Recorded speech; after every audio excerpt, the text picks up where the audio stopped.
మేమందరం శాసనసభ్యులుగా శాసనసభలో ప్రమాణ స్వీకారం చేసిన తొలి రోజే గంట ఆలస్యం అవుతుంది, ప్రజలు ఇబ్బంది పడుతున్నారని చెప్పి ఇచ్చిన గ్యారంటీలో భాగంగా రాష్ట్ర వ్యాప్తంగా ఉన్నటువంటి మహిళలను మనం మహాలక్ష్మిలాగా గౌరవించుకుంటున్నాం. మహిళలందరికీ కూడా మనం ప్రకటించినటువంటి ఉచిత బస్సు రవాణా ఈ రోజే మొదలు కావాలని చెప్పి అసెంబ్లీలో మొట్టమొదటి రోజే ఆర్టీసీ ఉచిత బస్సు రవాణాని ప్రారంభించాం.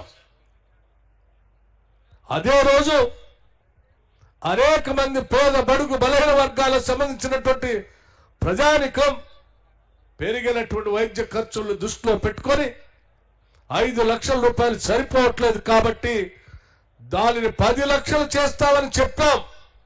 ఒక్కరోజు ఆలస్యమైనా ఒక్క ప్రాణమైనా ఇబ్బంది పడుతున్నటువంటి ఆలోచనతో ఇబ్బంది పడకూడదని ఆ మొదటి రోజే 5 లక్షల నుంచి 10 లక్షలకి రాజీవ్ ఆరోగ్యశ్రీ కార్యక్రమాన్ని పెంచి ముందుకు పోతా ఉన్నాం.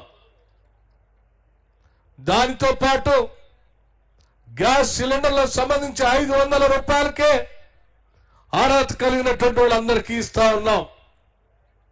200 యూనిట్ల వరకు కరెంటు వాడుకునేటువంటి పేద బడుగు బలహీన వర్గాలకు సంబంధించి 0 బిల్లులు మార్చి 1వ తారీఖు నుంచి మొదలు పెట్టాం.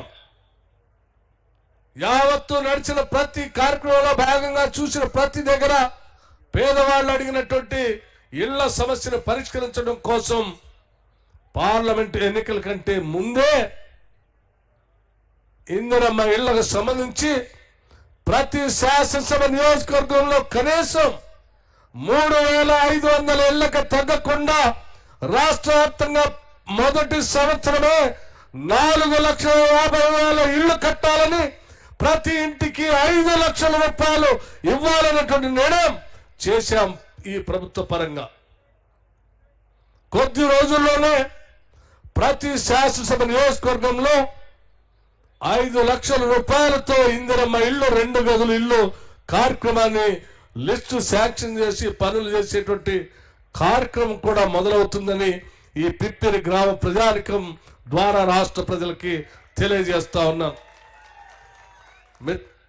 మిత్రులారా, ఎస్సీ ఎస్టీలు ఉంటే ఇంకొక 1,00,000 రూపాయలు అదనంగా వారికి యాడ్ చేసి 6 లక్షల రూపాయలు కూడా ఇస్తా ఉన్నాం.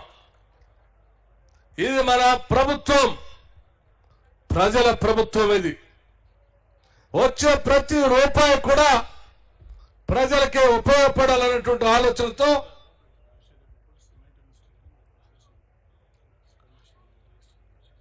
వచ్చే ప్రతి రూపాయి కూడా దోబరా ఖర్చు కాకూడదనేటువంటి ఆలోచనతో ప్రతి రూపాయి కూడా అర్థవంతంగా ఖర్చు కావాలి, అది ప్రజలకే ఉపయోగపడాలి అనేటువంటి ఆలోచనతో ముందుకు పోతా ఉన్నాం. దాంట్లో భాగంగానే ఈరోజు మేము ఎదుర్కొన్నటువంటి మాకు చెప్పినటువంటి సమస్యల సమాధానంగా అలాంటి మాట ఇచ్చాము రాష్ట్ర ప్రజలకి. కాంగ్రెస్ ప్రభుత్వం రాగానే నిరుద్యోగ యువకులకు సంబంధించి జాబ్ క్యాలెండర్ను ప్రకటిస్తామని చెప్పాం. పబ్లిక్ సర్వీస్ కమిషన్ ప్రక్షాళన చేస్తామని చెప్పాం.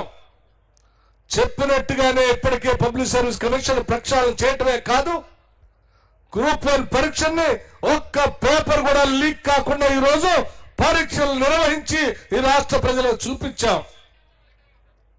ఇప్పటికే కేవలం 3 నెలల్లోనే 30,000 ఉద్యోగాలకు సంబంధించి నియామక పత్రాలను అందించాం. మరో 35,000 ఉద్యోగాలకు సంబంధించి ప్రాసెస్ లో పరీక్షలు నిర్వహించి కొద్ది రోజుల్లోనే నియామక పత్రాలు అందించే కార్యక్రమం తీసుకొని ముందుకు పోతా ఉన్నాం. గ్రూప్ 1, గ్రూప్ 2, గ్రూప్ 3కి సంబంధించి, అట్లాగే ఎలక్ట్రిసిటీ డిపార్ట్మెంట్ లో ఉద్యోగాలకు సంబంధించి, సింగరేణి కాలనీస్ లో ఉద్యోగాలకు సంబంధించి, ఇతరత్ర శాఖల్లో ఉన్న ఉద్యోగాలకు సంబంధించి సంవత్సరం మొత్తం ఏ తారీఖు నాడు ఏ పరీక్ష జరుగుతుందో, ఏ తారీఖు నాడు ఏ నోటిఫికేషన్ వస్తుందో స్పష్టంగా మొన్న జరిగినటువంటి బడ్జెట్ సమావేశాల్లో స్పష్టంగా జాబ్ క్యాలెండర్ని ఈ రాష్ట్రంలో ఉన్నటువంటి నిరుద్యోగ యువతి యువకుల కోసం ప్రకటించాం. ఇది యువత కోసం చేసిన కార్యక్రమం.